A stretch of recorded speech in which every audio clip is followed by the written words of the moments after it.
what is happening? It's time for the real LCS Analyst desk. The LCS Analyst desk that you saw, the State Farm Analyst desk, that's not the real LCS Analyst desk. Now you're here with me, the Wildzee, and today we're going to do something cool. So I've gotten some comments from some of you, and you want more punchy, fast-paced kind of videos, so what I'm going to do is I'm going to set a timer, and I'm going to have a minute for each team. So we're going to try and make this like a 10 to 15 minute video. If I go over 15 minutes, my next video will be me eating this hat. So let's go ahead and get started. Okay, so for the first team of the week, we obviously have to put Cloud9. They went 2-0. Licorice looked a little bit shaky, but I mean, other than that, he still set up a lot of really good plays. Blabber, you know, he's been doing this thing. Like, the whole team's playing around Blabber. He looks like the best jungler, unequivocally. I don't think anyone is even close. Niski looked a bit weaker than normal, but still, by the end of both games, still ended up stomping whoever he was playing against. And then Sven and Vulcan is just continuing to be the best bot lane. I think the Team Liquid versus C9 game, C9 got a little bit challenged by TL, which was kind of cool. And in the Immortals game, obviously there was that kind of int at the start of the game, but then they completely stomped for the rest of the game. So definitely you have to put Licorice TL in the first place. Second place is really hard, and I feel like most of the teams in the LCS this week kind of sucked. But I am going to put... we're going to put TSM. I think TSM is the only one I can realistically put in second place. You know, Broken Blade actually looked pretty good in both of his games, which is, you know, a rarity recently. In his first game, he played the Shen. That looked good. You know, he hit R. You know, what more can you ask from a Shen player? And then in the game versus 100 Thieves, which I can't pull up the stats, that really sucks, he also looked good. Spica, I think, has been slowly improving and getting better as the team starts to play around him more, which is something that you want to see. I think his Kindred was really good. He gets some good ults. I think overall, Spica is actually proving to actually be a pretty good jungler now that TSM's starting to play around him. Bjergsen was by and far probably the best mid laner this week. It's kind of hard to say because, you know, that whole match against 100 Thieves was so freaking bad that I wants me to not put them in second place. But, I mean, hey, at least they still won, and Bjergsen got the cool backdoor. I need to speed up. Doublelift did good, did his job, and Biofrost, he played the crank. And, you know, we love that crank, bro.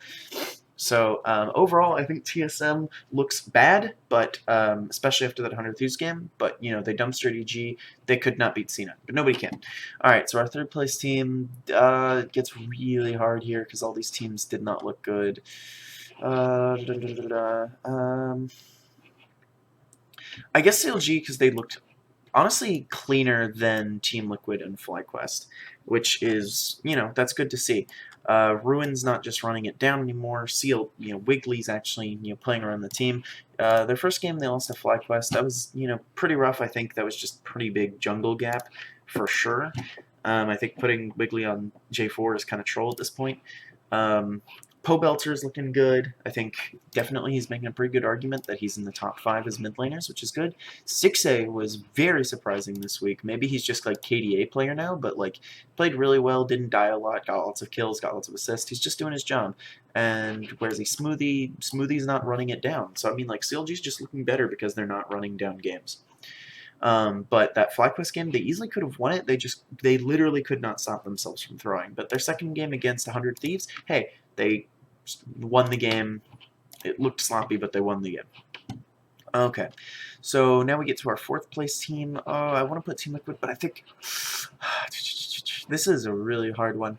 I think fourth place you have to put. Can't put them because I don't pick that. This is really where it gets kind of hard because so many of these teams like beat each other. But I think I have to put. Gosh, who looked cleaner? This is so hard because here's the thing: so many of the teams just looked so bad. Like it wasn't even close. Like Golden Guardians, when they got beat by Immortals, they looked terrible. Immortals, when they beat Golden Guardians, looked good. So you know what? it was either going to be Golden Guardians or it was going to be Immortals. But actually, just thinking about it, I think that this Immortals roster. Now, to be fair, I'm pretty biased. I like teams that have new players. I like the LCS Academy. I actually watch it, but I also like Smithy. But I actually think that the fourth best team. Big surprise, I think that it was Immortals this week. I'm definitely going to get some big flame in the comments. I'm definitely running it down. But I think if you look at how each team played, I think Immortals looked really clean against Golden Guardians, and even though Cloud9 ended at the start of the game, they still looked good a little bit against Cloud9. So you got to put them fourth. Fifth best team, I think you have to put in Team Liquid. I think I would put them higher if it wasn't for that Dignitas game, because that Dignitas game was so washy. That should have been such a stomp, but instead Impact just keeps running it down. Brock's a nice guy. I love the guy, but he can't play League. Jensen, honestly, probably looked like the best mechanical player in the entire LCS right now, but he's just not... I guess it's just he's just not... he doesn't have enough tools around him in order so he can carry. Like, Broxa can't make... I don't know what it is about Broxa. Super nice guy, but like something about maybe it's just his personality. But like it feels like instead of the team playing around him, like a lot of other junglers are, it feels like it's more he's kind of trying to find ways that he can play around his laners. And I feel like that's not what you have to do on Team Liquid. Yeah, no, I mean, I definitely see them that they could definitely be top 4. It's just that this week, especially after that Dignitas game, that should have been such a clean, quick game, but it just wasn't meant to be. If I had to give them like a tip, I would say you got to play around. Broxa has to take more command over the game, and Impact needs to not try to join the Olympics and sprint down mid lane. Our sixth best team, man. Do you say FlyQuest or Golden Guardians here? I guess you say Golden Guardians. I think you said Golden Guardians. Yes, did they not look good in their first game against Immortals? No, absolutely not. That was like some of the most troll gameplay I've ever seen. But it really looked like they really tried to clean it up. Even though that game was super sleeper, Fly versus Golden Guardians, it definitely looks like Golden Guardians is really trying to play that kind of aggressive take over the game play style. And when it works, it really looks good. I don't think they could have beaten TL. Obviously, they didn't beat Immortals. They didn't beat Seal. They couldn't beat. I don't think they beat CLG with it.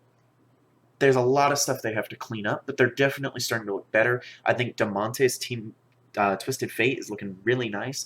It's overall the team is definitely like proving that they could be a top 5 team. It's just like, can they really make that push, and can they clean it up and be consistent like Cloud9 is with their aggression? Our 7th best team, we have to say FlyQuest. This is a huge fall from grace for them. I feel pretty bad putting them all the way down here, because this might not even be right, but I am kind of trying to speedrun this. FlyQuest, I think... What happened, guys? I think their first game against CLG, I think it looked kind of sloppy, honestly. I think that was probably one of Solo's worst games. I mean, Santorin definitely came through, Power of Evil came through, but Ignarm is just... Ignar is actually like in the Olympics, and he's competing against Impact to see which Korean import can run down games faster in NA. Because in his game against CLG, he literally almost solo lost the game by just ulting in and just dying, and then forcing his team to 4v5. And in the game against a Golden Guardians, his Tahm Kench is just so atrocious. He's just not doing anything to help out his laner. And it just gave FBI and Huhi a free lane. Huhi, you can't, like, how are you giving Huhi a free lane? The guy's not a good support. I don't understand, because Igna's supposed to be like a really good mechanical support. He plays all these champions. So why is he playing... Why did he completely change his style now that he's playing with Mesh? So before he was supposed to be this like roam god support, but now it's like, why is he on Tahm Kench? And why is he on Tahm Kench and he's losing lane? I don't understand. I think Solo could have definitely looked a lot cleaner. Power of Evil still looks like Power of Evil, but it's just that he wasn't strong enough in order to carry that game against Golden Guardians. Centaur and Power of Evil definitely look really good, but it's just as overall the team just looks weak right now. Definitely weaker than other teams. Okay, so now we have the biggest surprise of the week, and that's EG being in 8th place team, I don't think that you can really make a good argument for this team. Their first game they played against TSM, Jizuke and Kumo were actually just running down the game. Svenskeren completely lost full control over the whole jungle. And Bang and Zeyzal just did nothing. They just weren't even playing. So what do you even say? I guess hashtag live evil, right? Hashtag live evil. Banger tweet. And then the second game, AG versus Dignitas. I don't know if anyone stayed awake long enough to actually watch that game, but where's the EG that I know? Where's the EG that forces plays and they're super they just look like a coin flip team now. Especially after 3 weeks of this, they literally looks like it's oh, sometimes we win, but we might not as well. It's I don't get it. This team was supposed to be super good, and now it just feels like any day they could lose to 100 Thieves or Dig. What's going on? Obviously they didn't lose to Dig, thank God. But oh man, that's rough. I don't know. I think Sven something's going on with Sven because he's consistently looked like one of the bottom 5 junglers this whole split so far. Zeyzal Bang looks good. Jizuke can look good, but obviously this week he didn't. And Kumo's been looking good, but this kind of looks like a dissurgence, if that makes any sense. He looks like old Kumo. Okay, I have 5 minutes. I gotta finish this. Okay, so for our 9th place team, I think this is a non-controversial opinion. 100 Thieves looks like 9th place. I think someday, why isn't this guy getting played around? Why is he being forced to be on an island? Why is nobody helping him? Why is Meteos not playing around him?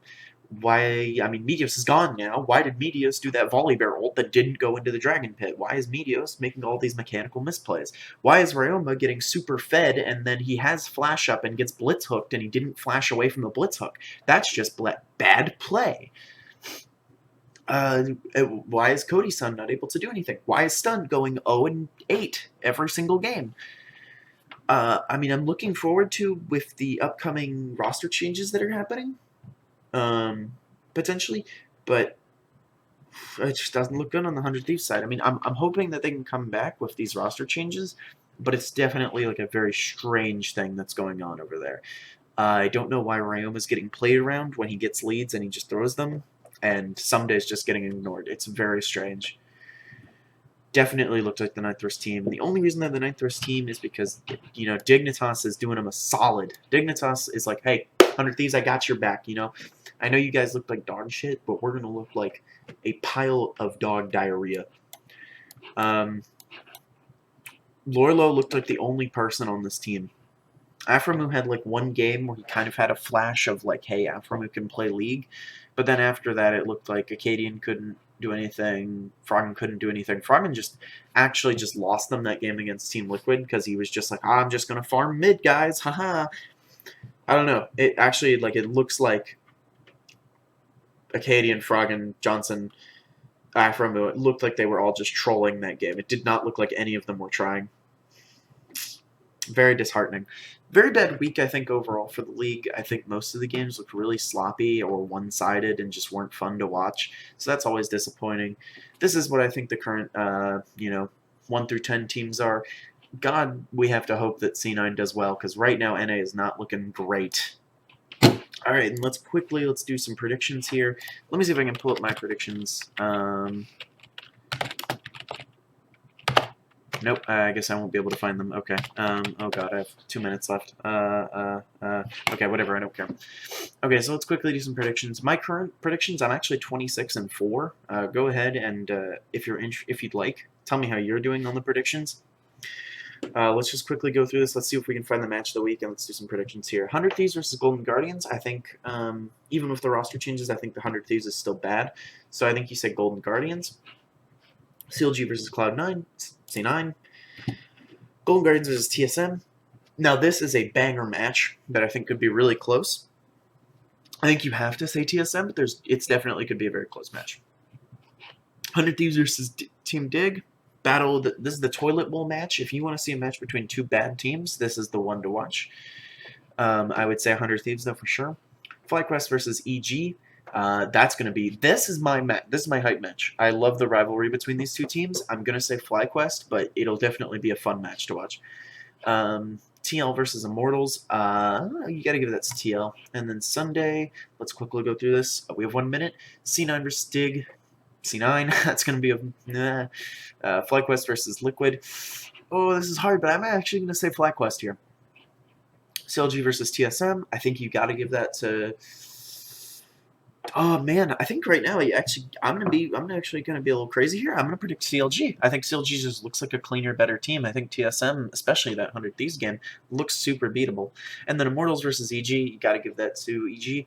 Alright, that's gonna be all the time that I have for today. If you want more fast, punchy content like this, I'll definitely do that. I'm going to have another video coming out later this week, but you'll all see that very soon.